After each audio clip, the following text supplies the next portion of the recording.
Hello and welcome to another Mumbrella Hangout. Today we're talking about the contentious issue of scam, which is advertising created purely to win awards.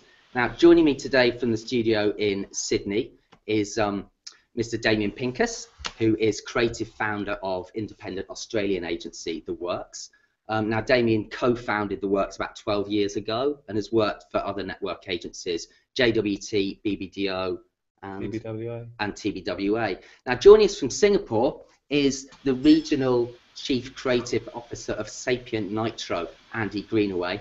Now, Andy's one of the top creatives in the APAC creative circuit. He was regional creative head of Saatchi & Saatchi for a number of years. Also worked at Ogilvy in Hong Kong and Singapore. Now, I want to kick off straight into the questions. And first of all, perhaps a question I'll throw away to you in Singapore, Andy, is why is advertising scam so prevalent at the moment? Why do you think it is? And is the issue getting bigger? Is it getting, frankly, worse? I think it's been big for a long time. I came out to Asia in '91, and even back then, it kind of started. It was a big secret. In the old days, so the inner circle knew about it, but no one else did. But now everybody knows about it. I'm not sure it's got. I think it's got bigger because there's more categories now. There's more categories to scam, and maybe that's what's happened. But I think the reason it is prevalent is there's such a desire anyway amongst creative people to want to win awards. But what's happened is that the businesses themselves have seen that they can actually go out and say in a PR way that they are the #1 creative agency. It does their reputation good and it helps them in new business. Well, that's the perception anyway. So I think the whole industry has just become completely obsessed by winning awards, maybe for some right reasons, but mostly for the wrong reasons, I think. Yeah, okay, thanks for that, Andy. Over to you, Damien. So we were talking about this before we got onto the show. Where did scam come about? What are its foundations? I think, I mean, when I look back to the beginnings of my career and starting off at advertising college in London, I mean, that's kind of how we were trained. I mean, all the briefs we had were sort of scam briefs. They weren't for real clients. They didn't have real outcomes. And that's how you got recognized by, creative directors and good agencies, and that's how ultimately you got your first job. So, I mean, I was certainly, trained as a young person, a young creative, that if you wanted to get recognized doing like scam work and highly creative work that never had a real brief was how you got your first job. It's how you got recognized. And I think some creatives continue to do that as they actually get into agencies, and they do it for a big chunk of their career, because I think there is still an element in our business is a way to continue to get recognized, to continue to get your next great job, is often to do work, and sometimes that type of work often you need to do a scam to try to get that piece of work up. So I think often, Andy sort of says it's been going on for a long, long time, and I totally agree with him. And I think it does come out of how a lot of us were trained, and I think it's getting more and more difficult to get clients to do ballsy work. And I think the other point is, I think a lot of big agencies are pushing their ECDs, that's their KPIs. You've got to win X amount of awards and you'll get this bonus. And a lot of those agencies can't do it through their clients, because a lot of them have big sort of traditional clients. So it's kind of an evil in its own self, I think, the whole area of scam. Yeah, okay. Over to you, Andy. The question is, do you think scam is defensible? I mean, a lot of, say, regional agency CEOs say, publicly, no, we don't do scam, but privately they actively encourage it. They use it as a recruitment tool. The more awards that an agency has in their lobby, the more attractive they are to young creative talent, etc., etc. I mean, in your view, do you think there is a case for scam? It depends how serious you are about the world, right? I mean, we're talking about awards here. We're not kind of saving lives. My old partner, Pat Brett, who was the regional CEO for Saatchi in Asia, he always used to say, engineers, when they make a bridge, they have to think about lives. So if someone goes over that bridge and it collapses, then they're responsible. We're doing awards. We're doing ads. It's not that big a deal in some ways. And I know we're all passionate about it, but So the first thing you've got to ask yourself is, how important is it in the first place? And you know, I was just thinking about it over the last few days. If you look at the advertising and the marketing business in general, it's just such a small part of what happens in the world. There are companies that are spending hundreds of billions of dollars a year on advertising. A fraction of that gets to the awards is scam. And those big businesses don't even know about it most times, unless you're a Unilever or a P&G, who are now kind of also recognizing awards as being an important thing. I don't really care about scam. I've been involved in it in the past. I think as you get more experience and you get older, you realize how hollow it is and how soulless it becomes. And so to me, it's probably defensible in some ways. You could say as a business leader that when I win lots of awards, I get onto more pitch lists. So there's a kind of a business reason for it. From an integrity point of view, it's up to how much morality you have and how ethical you want to be. You know, so to me, it's about a choice. You want to do it or you don't want to do it. You know, it's not going to go away. We've created a monster, and that monster wants to be fed. So it's here to stay, unfortunately. So I don't get upset by it personally, and I can understand why people do it. I mean, young kids especially that are coming into this business. It's an ego business, and it's the business that rewards talent and creative things. So they're desperate to build their books up. And to your point earlier, there's a lot of clients out there who don't allow them to do that sort of stuff. So they're hungrily looking around for opportunities to do brilliant work. And possibly in a lot of agencies, that only opportunity is by doing scam. They can't do it on their real clients. I just want to sort of add to that. I think there's a difference between winning awards and there's then scam ads to win awards. I think ultimately, clients are seeing winning awards for them and with them as being a fantastic thing, and I agree. There are clients out there now globally who are saying they want to go to Cannes and they want to go to these awards, and because they see it as being a pinnacle of the industry. I think there's a difference between winning an award for a genuine client that's been paid for, that's been briefed, or even not being briefed and you've done proactively, and the client has approved to go ahead and do it, and often will come in bed with you and help get the idea up. And then there's a scam, and I think that for me the scam thing is a massive problem for our industry, and I think it really creates a bad reputation for us as an overall business, as a marketing community. It's what clients hate the most. They don't understand why we're prepared to put our own money behind it when on the other side of the fence we're arguing about money for more fees. And so if you're living in a client world, and ultimately that's what we do, we service clients, that's what we're kind of there to do. It is very damaging, and I think the quicker we can stamp it out and not allow big award juries to be awarding scam work, the better. Okay.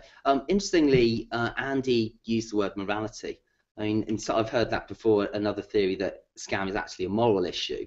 That the $1 million that Agency X spends on entering awards a year, they could spend on giving a young junior a pay rise. Do you think it's that big a deal? It's a moral issue for the industry? Oh look, I mean, I totally. What Andy's saying is, I mean, we're a marketing industry. We in some cases, we're not saving lives. I mean, unless if you're working for a big charity, maybe you're doing that type of stuff. But I think at the end of the day, the success or failure of our industry is based on our reputation to our clients, and I do believe that that our industry continues to get a bad reputation. And we have procurement departments driving costs down. There's a whole load of things trying to drive our business downwards. And I think things like scam morally are the wrong thing for us to do as an industry, because it just sends the wrong message to our clients. We want to be seen as a very professional, highly creative, viable businesses that offer a premium product at a really good price. And I think scamming does the opposite of that. And I don't think anybody wants to be known as a scammer or a scam industry. I think it's not good. Okay. We're also taking questions from you, the viewers. So if you have a question, please leave it in the comment thread or tweet us using the hashtag #ScamDebate.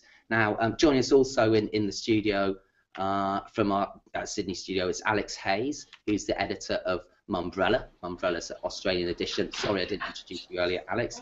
So any questions we've got for either of these gentlemen today?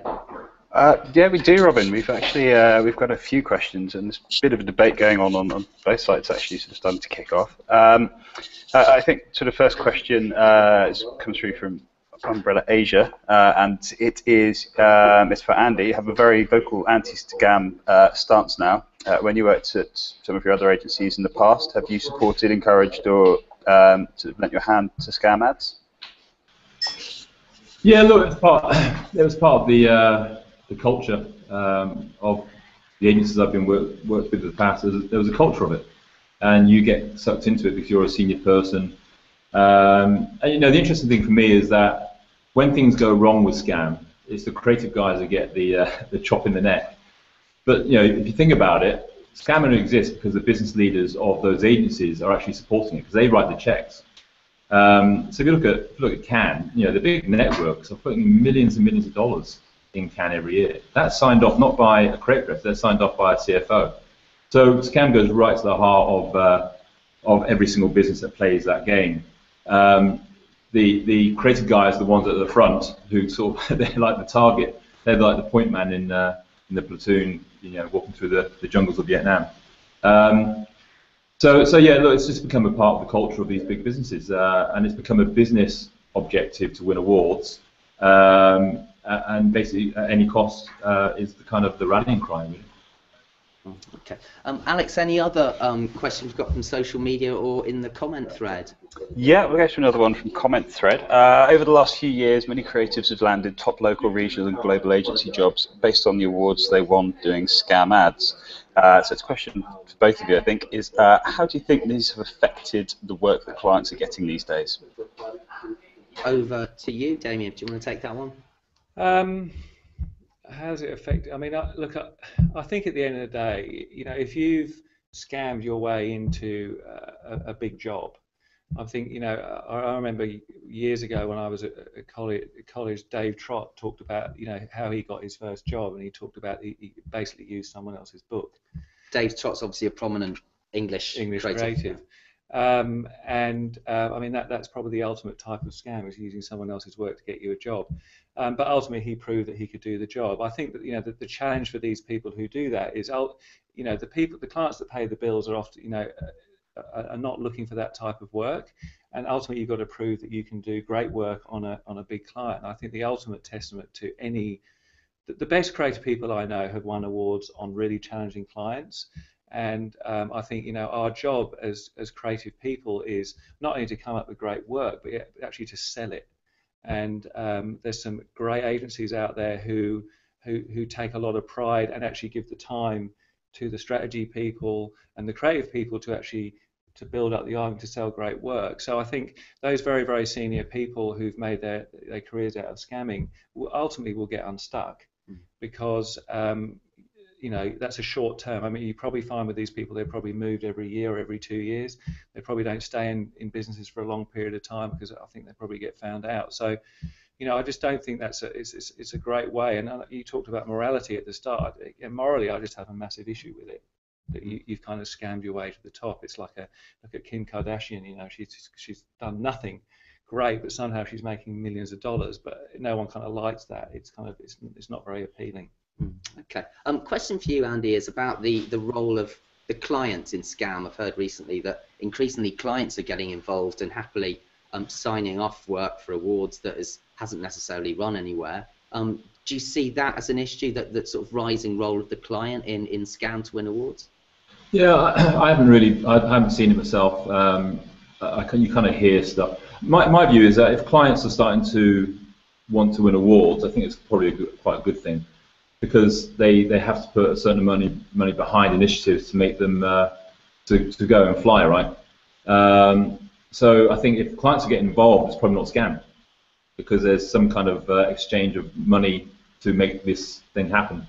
And there's quite a lot of famous examples from Cannes where, you know, big campaigns that win Grand Prix, they started up as initiatives, but clients went, you know, I really like that. That's going to do my brand really a good thing, and I'm going to put some money behind it. So I think the fact that clients are now taking awards more seriously is probably a good thing, because then they'll understand what they need to do to win awards, and also I think they start to see the effects of good work having an impact on their business. So I think them getting involved in the awards is a good thing. I'm not sure you can call clients kind of collaborators in scam, because it's sort of a bit of an oxymoron, if you like.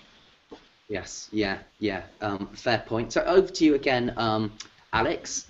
Just wondered if you got any other questions that have come in from social media, or how that comment thread's evolving.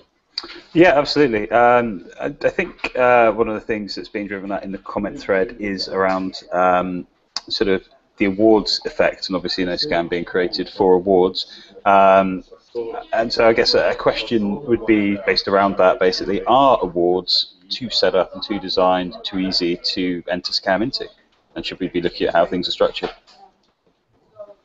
Which of you guys like to take that? Damien first? Do you want to... Yeah, look, I think the awards are getting switched on to this. I think, I read an article recently, I think you guys published, is that, and Andy talked about this, is, if you go back 10 years ago, it was very easy to kind of get fake letterheads, and that's what people do, fake media plans to prove that someone's run something. And, early in my career, we ran an ad in Ayers Rock, because that's where we could get it cheap, and then we could enter into awards. Yeah. I think, so can you just remind me the question again? So yeah, the question was the role of award shows, and perhaps they're also responsible in driving scam work. Yeah, so I think the awards are much tighter on entries and proving that stuff is run. But then I think what people have done is they've found a way around that, and I think case study videos dress up often quite average ideas. And I think the challenge for those people who are on the juries is to actually award the idea and not the case study video.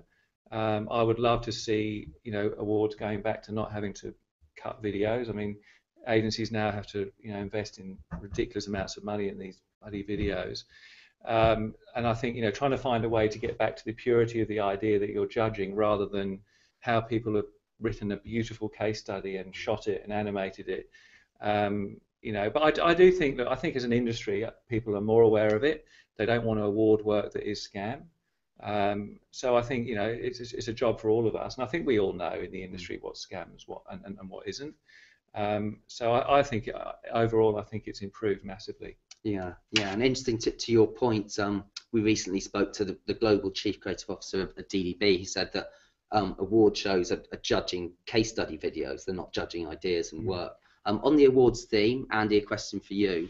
It was suggested to me recently that we should launch, or a publication should launch, a show devoted to scam, so just concept idea.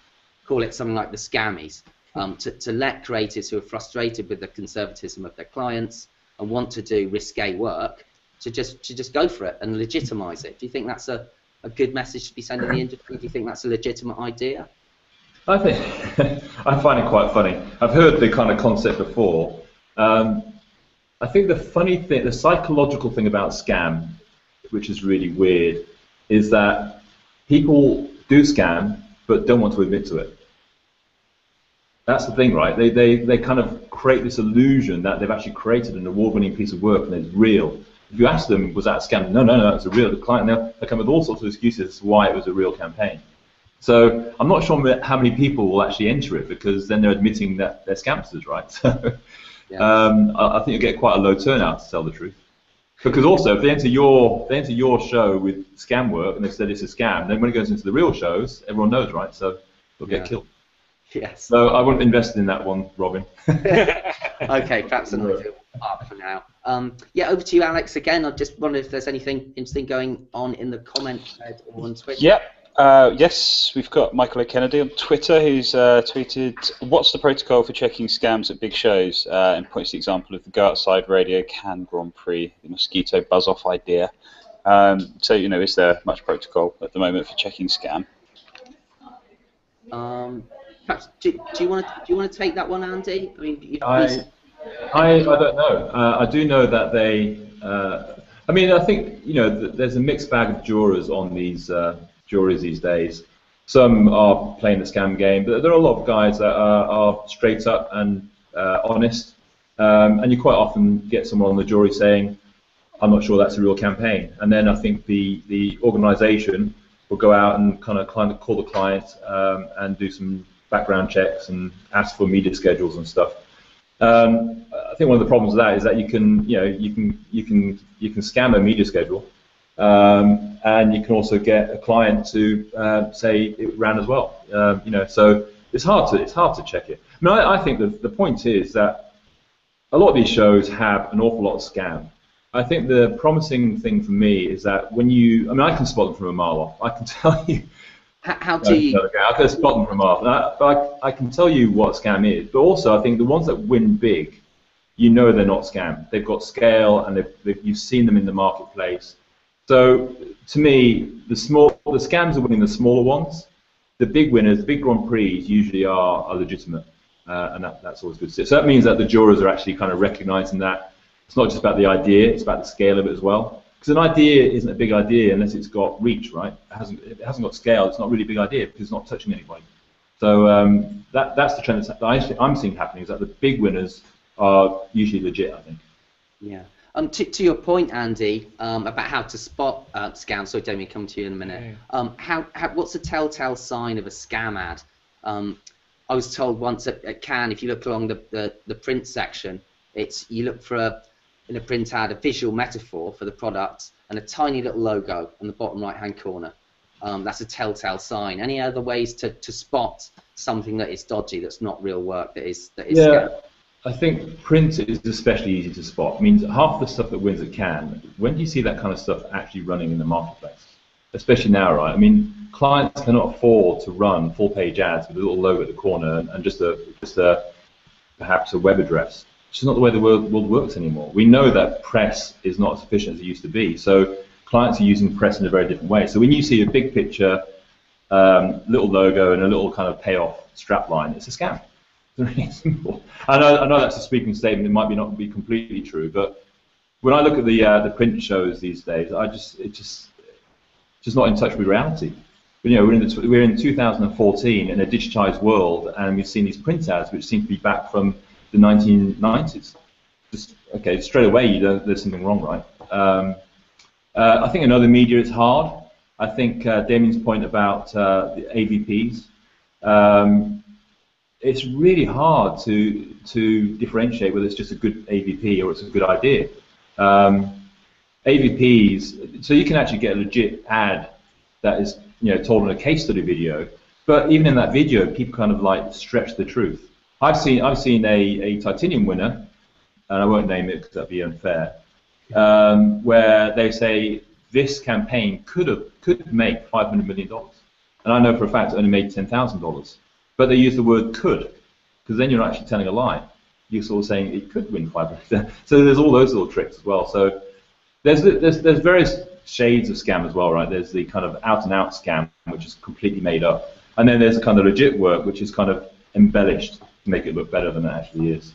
So is that scam? I don't know. Maybe it's just called embellishment. Okay. One of the final questions I'd like to ask you guys is about how to move the industry forward without scam. I spoke to John Hegarty he's obviously a massive opponent of scam in Cannes a few years ago, and he said that Asia will never be a dominant force in advertising if it does not cut out scams. It seems to be a massive problem in this region, perhaps more than other regions. So yeah, it's a tricky question, Damien, but yeah, any ideas for how the industry can move on without it? It seems to be almost addicted to it, like some sort of drug. Can the industry move on without it, and how? Look, I think ultimately, I think the stuff the reputation thing is for me the most important thing. As someone who owns and runs an independent agency, reputation is key. And I think it's about us as an industry making an investment in educating our clients and making them understand. And I don't really like talking about award-winning work and scam work. At the end of the day, we are all every single day trying to do great work for our clients, and great work for them means something that's effective, that does the job that you've been asked to do.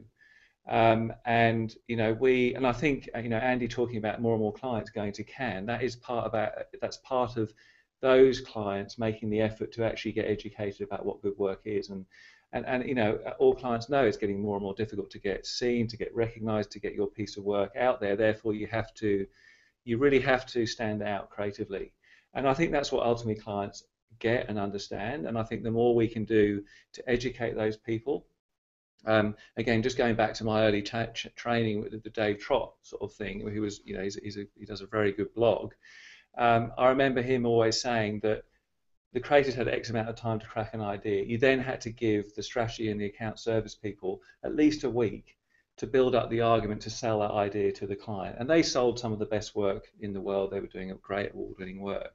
So I think it's just taking care with educating not only industry people within our industry, but also clients, what it takes to do good work, and actually what is good work, and then the time to actually get the sell part of that work right, because that's how you sell award-winning work, is you've got to take your time to sell it into the client and get all the bits lined up. So for me, it's about getting clients along to these Cannes festivals, and not just focusing on the award nights, but on those seminars and the education nights, and the Mumbrella 360. This is all about making our clients better educated about the benefits of great work. Yes. So I think it's an education thing for me. Okay.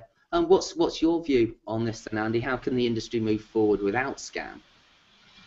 Yeah, that doesn't, as I said before, it doesn't really bother me. You know, if you do scam, you do scam, and if you have to do that, that's fine. I think for me, I mean, I was in traditional networks. The likes of Ogilvy had Ogilvy One, so they were kind of in the digital space to a certain extent. One of the reasons I left the network world was because one of the problems we face is that when you're doing traditional advertising, for instance, a lot of the creativity is so hard to get great work through. You've got first the client. So to your point, Damien, you know, I got brought up in a world where I was taught to sell, and it's a long process where you need patience and you need certain skills, and you need to, it's timing and everything, right? But then it gets past that stage, and suddenly you're into link test, and I think link test kills everything that's creative. So I know a friend of mine had a chat with John Hegarty last year at Cannes, and he said the biggest problem we have now of getting great work through is research. In the digital world, we don't have those same parameters. We don't have to go through link test. Even when we do a web film, it doesn't go through link test because it's a digital campaign. So I think as media evolves and changes, I think creativity will get back into the agencies again. I think if you're stuck in a traditional agency doing traditional work, you just need to get out and find an agency that's doing more you know, digital and unconventional work. I'm seeing at Sapient Nitro, I'm seeing opportunities every single day. And that must be true in every single social media agency or in every single digital agency around, and in the likes of Proximity and Ogilvy One. They must be there all the time. Whether the people running those businesses can understand that's an opportunity is another issue, because we as an industry, we've actually allowed these two kind of halves to separate, and they've gone in different directions, and we need to pull those back together and make it one industry again, and not kind of an industry divided into silos.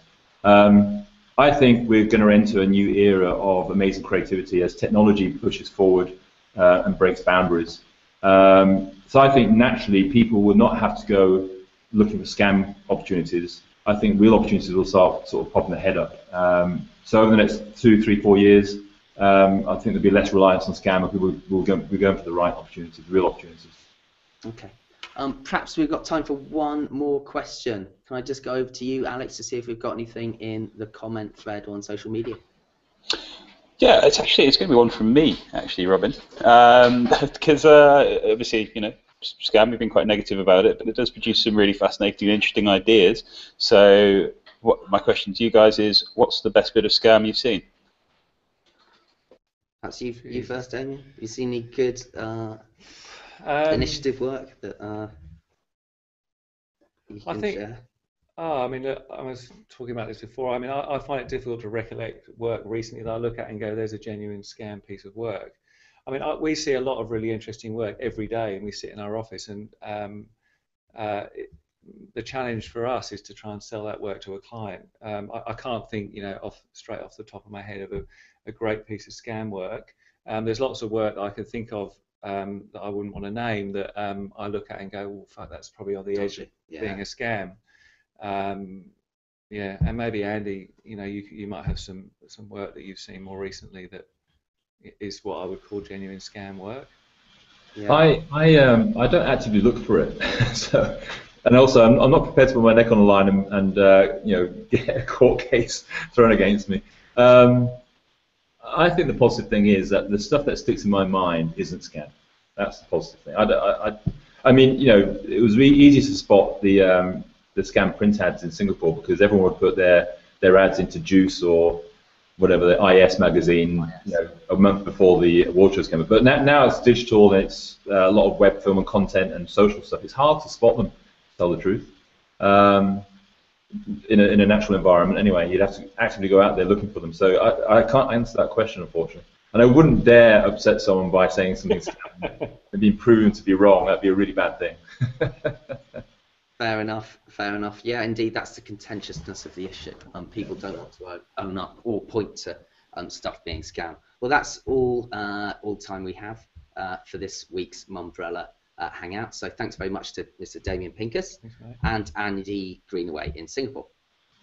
Thanks very much also to Alex Hayes in our studio in Sydney.